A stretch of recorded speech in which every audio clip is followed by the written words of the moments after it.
Aishapa comadre, de picores en duda hay por seguridad alimentaria yeja.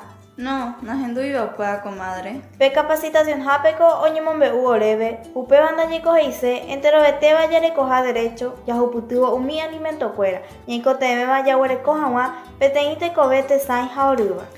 Añetete picore se ve, jaupe vaya juputu jawa pico, va esa ñañame en cuenta, va ella poara.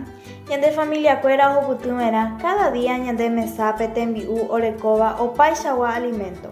O comera verduras, so'o, fideo, tera arroz. Javeilla humera, uva, jacambú y completo.